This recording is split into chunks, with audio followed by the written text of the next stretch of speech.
fou quand même.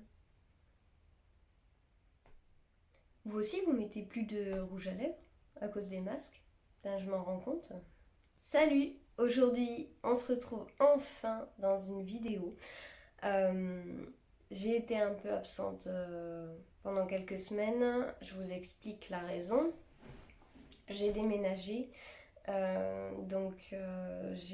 a été compliqué de pouvoir filmer. Et en plus de ça, avant de déménager, j'ai pété mon portable. Avec lequel je filmais, donc ça a été compliqué, le temps que je vois si je devais en acheter un autre ou pas. Autant vous dire que vu le prix pour remplacer un écran, j'en ai racheté un.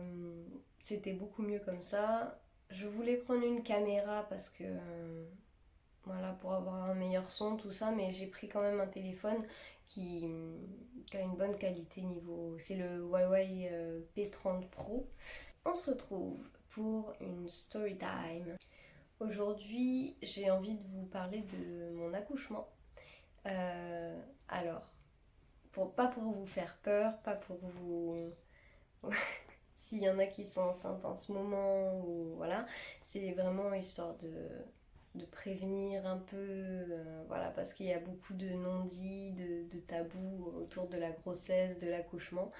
Je pense que je vais vous faire une vidéo sur l'accouchement et si vous le voulez sur la grossesse plus tard, mais je vais pas m'attarder sur la grossesse. Parce que bon, j'ai pas eu non plus énormément de complications, même si j'ai eu des périodes assez compliquées. Alors, j'ai appris que j'étais enceinte en octobre 2018 et j'ai accouché en juillet 2019, le 12.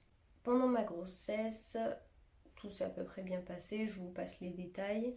J'ai commencé à avoir quelques contractions quand même vers le 5e, 6e mois déjà, assez tôt, donc j'ai dû me poser quand même.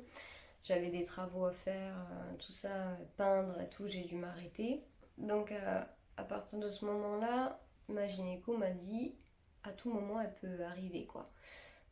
Faut surveiller, voilà, j'avais le col fermé, mais bon, on sait-on jamais.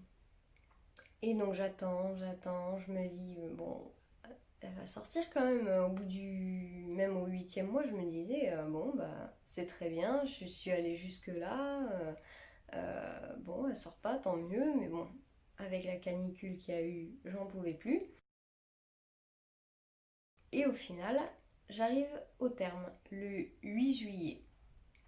J'arrive au terme, donc je vais à la clinique, je me présente, je me dis, bon, qu'est-ce qu'on va me garder? Est-ce qu'on va me garder? Est-ce que je vais rentrer chez moi? Et bien je suis rentrée chez moi parce que il y avait assez de liquide amniotique, il y avait enfin le bébé avait encore la place, j'avais le col fermé, donc pas de raison de me déclencher. Donc madame, vous revenez dans 2 jours. Je reviens le 10 et là on me dit bon, elle commence à prendre quand même un peu de poids. Mais elle a la place encore, donc vous choisissez, soit on vous déclenche la semaine prochaine, donc c'était 12, 13, 14, le 15 juillet, ou soit on vous fait une césarienne programmée le 12. Sachant que en fait j'ai un bassin très très étroit et on m'avait dit pendant la grossesse, si le bébé fait plus de 2,8 kg, il y aura des chances qu'elle passe pas. Donc là, on m'avait déjà dit qu'elle était estimée à 3 kilos. Je me suis dit, bon, est-ce que je prends le risque ou pas de faire un déclenchement? Et la gynéco m'avait bien dit, voilà, un déclenchement, mais qui peut partir en césarienne d'urgence. On n'a pas pris de risque. On s'est dit, bon, il y en a marre, je vais pas attendre encore jusqu'au 15 pour avoir un déclenchement et pour, ça se trouve, accoucher dans 2 jours en césarienne. Ça sert à rien. Donc on a choisi la césarienne programmée le 12. Donc le 11 au soir, je rentrais à la clinique. On était tellement crevés, on avait des têtes, mais alors... On était contents, on était heureux, mais alors d'une fatigue incroyable. Vendredi matin, le 12, on m'emmène au bloc. J'attends assez longtemps. C'était hyper long, on m'a emmené à 7h, 7h30 et j'ai attendu jusqu'à 9h au moins. Le temps qu'il me fasse l'arachie. Donc c'est l'anesthésie qui vous endort de là jusqu'au doigt de pied, jusqu'aux orteils. Donc à partir de ce moment-là, je ne sentais plus rien. Je me suis allongée, on m'a mis le drap, j'ai attendu. Là, Vivien m'a rejoint. Il s'était habillé en tenue, voilà. Et lui, il est stressé à côté. Ça m'a fait rire parce que il m'a dit, mais c'était tellement long. J'entendais des bébés pleurer. Et je me suis dit, ils m'ont oublié. C'est impossible d'oublier quelqu'un qui attend, un papa qui attend. Enfin, même moi, j'aurais dit, eh oh, attendez, il est pas là, mon mari. Donc, bon, il a eu cette peur. Et donc il commence à... Voilà, la gynéco elle commence à faire son boulot. Honnêtement, on n'a pas de douleur, on sent pas, mais on sent quand même... on sent quand même, quoi. Il y a la sensation. On sent qu'on te touche le ventre, quoi. Bon, à un moment, j'ai des nausées, forcément. Je me sens pas bien. Je demande quelque chose pour vomir. Hop, je mets la tête sur le côté, je suis en train de dégueuler. Bon, après, j'étais à jeun, donc j'avais rien. Je vomissais dans le vent, quoi. Et le truc, c'est que aucun tabou, hein. Je vous préviens. Vivien, qui était à côté de moi ici, je vomissais comme ça. Et j'avais le truc là. Et il me regardait, il me fixait. Il était comme ça. Il me fixait. Oh, je voulais pas qu'il voie ça. Moi, j'avais plus de dignité, j'avais plus rien déjà. Il me fixe en me voyant dégueuler, toute moche et tout ça, toute blanche là. Et, euh, et je lui dis, parce que j'étais au bout de ma vie, et je lui dis, arrête de me regarder. Et, euh, et genre, mais vraiment dans un élan d'effort, arrête de me regarder comme ça. Et il a pas arrêté. Il continuait, donc moi j'ai tourné la tête. Et en fait, ce qui s'est passé, petit aparté, c'est qu'après tout ça, après qu'on ait vécu tout ça, il m'a dit, quand tu m'as dit ça, je pouvais pas arrêter de te regarder parce que j'avais le rideau à côté qui commençait à s'en aller. Et moi, je voulais surtout pas regarder ce qui se passait. Donc du coup, je me concentrais sur toi. Et c'est pour ça qu'il me regardait avec toute cette envie. Et bon, je comprends maintenant pourquoi, mais c'était très drôle au final.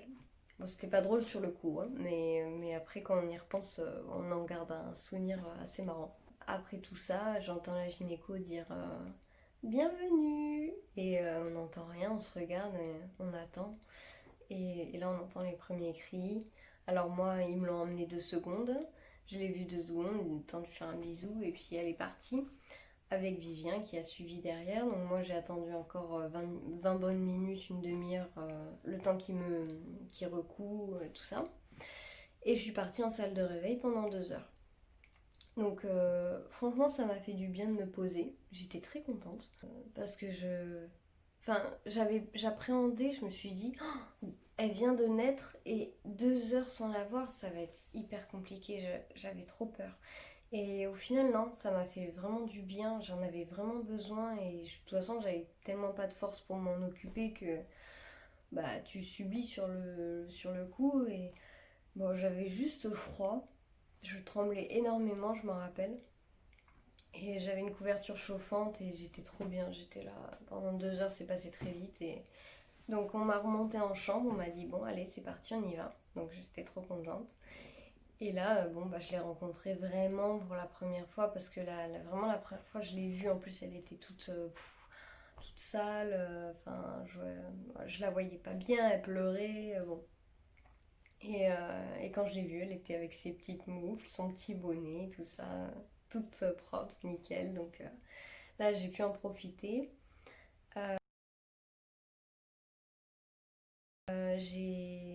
Donc ils m'ont mis dans le lit et là à ce moment-là on a fait directement du pot à pot. Et elle a pris sa première tétée. Pendant les 2 heures, elle a fait du pot à pot avec son père, du coup. Lui, il a kiffé, du coup, il en a vachement profité. Et ça, c'est le point positif, on va dire. Et donc j'allaite. Elle reste peut-être une bonne heure sur moi. Jusqu'au moment où je commence à avoir des contractions. Je sens que je saigne beaucoup. Et là, je me dis tout simplement, réflexe d'infirmière, quoi. Je me dis, bon, c'est normal. J'ai travaillé en maternité.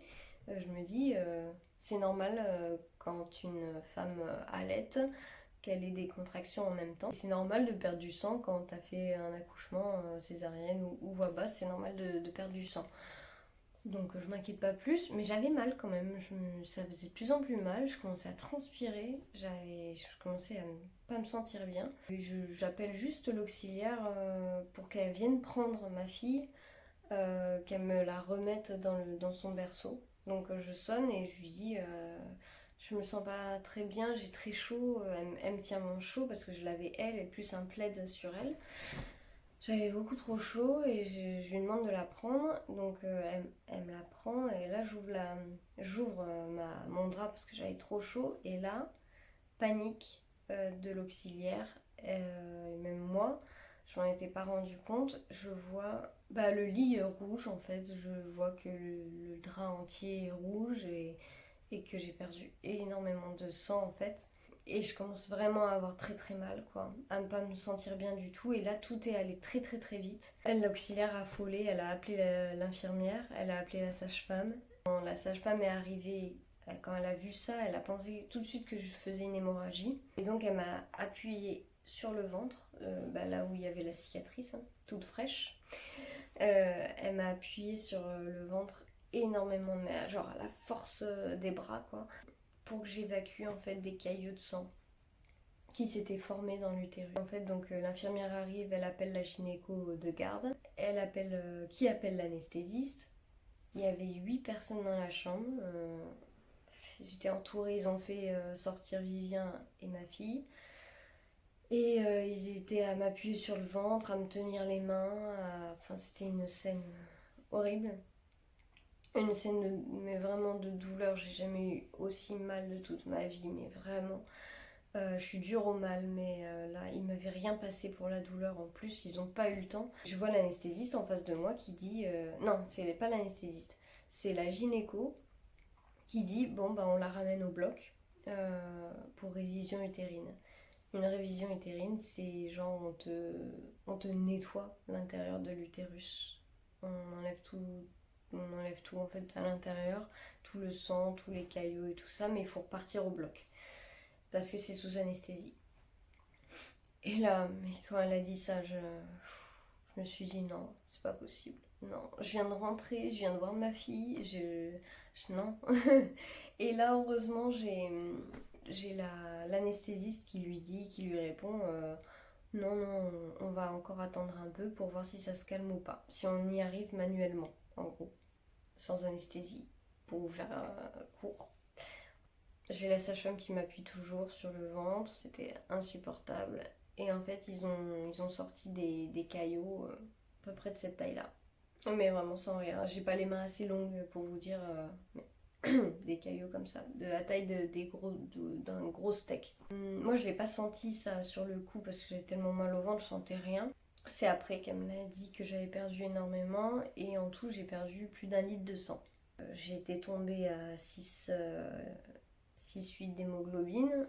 Pour vous dire, il faut être entre 12 et 14 d'hémoglobine. À 6, on s'inquiète vraiment. Et donc, du coup, je me suis reposée tout l'après-midi, j'étais KO. Et en fait, la sage-femme venait toutes les heures me rappuyer sur le ventre pour sortir les caillots toute l'après-midi. Ça a été comme ça. Et dès qu'elle arrivait, qu'elle commençait, j'appréhendais tellement parce que j'avais tellement mal. C'est comme si on vous appuyait sur les abdos. Et puis en plus sur la cicatrice, quoi, c'était insupportable. Et le lendemain, on m'enlève la sonde, donc je peux me lever. Donc ça a été... Voilà, on y est allé tranquille. Pour moi, ils l'ont fait un peu trop tôt parce que j'étais pas prête à me lever avec tout ce qui m'était arrivé. J'avais tellement mal au ventre, je pouvais pas me lever, quoi. Je roulais sur le lit pour me lever parce que les abdos, j'en avais plus, quoi. Je pouvais plus. Et donc je faisais en plus des allers-retours aux toilettes, quoi. Quand je vais aux toilettes, je me rends compte que j'évacue encore des caillots. Et putain, et là, je me dis, oh, c'est énorme ce que j'évacue. Et au final, c'était rien du tout hein, par rapport à ce que j'avais fait, mais moi, je l'avais pas vu. Et je sors, et puis là, je vois un anesthésiste qui arrive et qui me dit, bon, je viens vous voir pour voir si on vous met du fer ou on vous transfuse. Et je dis, bah là, j'ai encore perdu des caillots. Il me dit, bon, on va transfuser. Et bon, une transfusion, c'est pas anodin quand même, hein. Quand on vous passe deux poches comme ça de sang, c'est tout un protocole, c'est tout un truc. En fin d'après-midi, ils reçoivent le sang et ils peuvent et donc j'ai été transfusée. J'ai pu quand même avoir de la visite, donc ça voilà, c'était côté positif, voilà. J'ai quand même continué d'allaiter, tout s'est bien passé heureusement de ce côté-là. J'ai eu aucun souci au niveau de l'allaitement. Je sais que ça peut être compliqué, mais elle a tout de suite trouvé le sein. J'ai pas eu, enfin, j'ai eu des douleurs, oui, mais c'est les débuts, c'est normal, on n'est pas habitué. Donc, faut tenir si vous voulez allaiter. Il faut tenir, c'est le plus important. Faut pas lâcher. Et je suis rentrée à la maison, j'ai pris, j'avais des traitements, j'avais dû faire à prendre en cachet parce que après la transfusion, j'étais remontée qu'à 8 et quelques d'hémoglobine, donc c'était encore très peu. Et donc j'étais sous fer, sauf que comme j'allaitais, ce traitement-là en particulier donnait des coliques à ma fille. Donc j'ai préféré arrêter le traitement, quitte à être en anémie, plutôt que qu'elle ait des douleurs au ventre, quoi. Je me sentais coupable, je culpabilisais trop, je me suis dit c'est à cause de moi qu'elle a mal, quoi, parce que c'est moi qui prends les traitements. Et après, peut-être une semaine après, donc comme je suis infirmière, je m'enlève les agrafes moi-même, je me fais les piqûres moi-même, et au bout d'un moment, je vois que la cicatrice, et ben complication dessus, ça cicatrise pas bien. J'ai un abcès qui commence à arriver en dessous. Je le sens, c'est chaud, c'est rouge, c'est gonflé, c'est pas beau. Ça commence à se désunir un peu, mais c'est très léger, ça va. Je me suis pas inquiétée, je me suis dit tant que j'ai pas de température, je ne vais pas aux urgences. Ce que j'ai fait, c'est que, bon, instant pas très glam, j'ai fait sortir tout ce qu'il y avait à sortir moi-même, sous la douche. J'ai appuyé comme une folle, ça fait très mal, mais je voulais pas qu'on me réopère. J'en avais marre, je voulais pas retourner au bloc pour ça, pour qu'on m'enlève un abcès. Donc, ben, je me suis. C'est pas à faire, hein, vraiment. En plus, ce que j'ai fait, je vous dis ça comme ça, mais c'est pas à faire, fait par des professionnels. Moi, je suis du métier, donc je sais les risques, je connais les. Je sais comment m'y prendre. Je connais les symptômes, mais alors vous amusez pas à faire ça tout seul. Le soir même ou le lendemain, dans la nuit, j'ai de la température, je surveillais quand même. J'étais à 38 et quelques. Je me suis dit, ça c'est assez mauvais. Donc le lendemain, je décide d'aller aux urgences gynéco, aux urgences mater, pour faire contrôler juste, pour demander s'il y avait besoin de retourner au bloc ou pas. Donc il me fait l'échographie, il regarde et il me dit ouais, il y a quand même un reste d'abcès en dessous, mais vous avez fait le plus gros du boulot, vous avez tout enlevé, donc il n'y a pas besoin de retourner au bloc. Si j'avais rien enlevé, j'y serais retournée parce qu'il était très gros. Et donc après ça n'a pas forcément bien cicatrisé, quoi. J'ai pas une très très jolie cicatrice, même si ça va. Mais bon, je préfère l'accepter, me dire bon, c'est une cicatrice de guerre, quoi. C'est ma cicatrice de. Voilà, j'en suis fière parce que c'est par là où elle est sortie. C'est. Voilà, je regrette rien de ce qui s'est passé. Si c'était à refaire, je le ferais, même si ça paraît complètement fou. Voilà, c'était pour vous donner mon expérience. Bien sûr, ça se passe. Moi, je suis un chat noir, j'ai jamais de chance. Dès que je me fais opérer ou que. Il y a toujours un problème. Même pendant ma grossesse, voilà, il y a eu des trucs, mais si vous voulez une vidéo par rapport à comment s'est déroulée ma grossesse, vous me le dites en commentaire. Euh, Après, voilà, des fois ça se passe mal, des fois ça se passe bien. Heureusement, c'était que sur moi. Elfie, c'était une santé de fer. C'était impressionnant euh, comment elle est forte. Après, il n'y a eu aucune complication. Elle n'est pas tombée malade, elle n'a pas eu la jaunisse, elle a pris un bon poids, elle a bien allaité, enfin elle a bien tété. Donc c'était le plus important pour moi sur le moment. J'espère que ça vous aura plu comme petite histoire. Je vous dis à la prochaine. Bisous!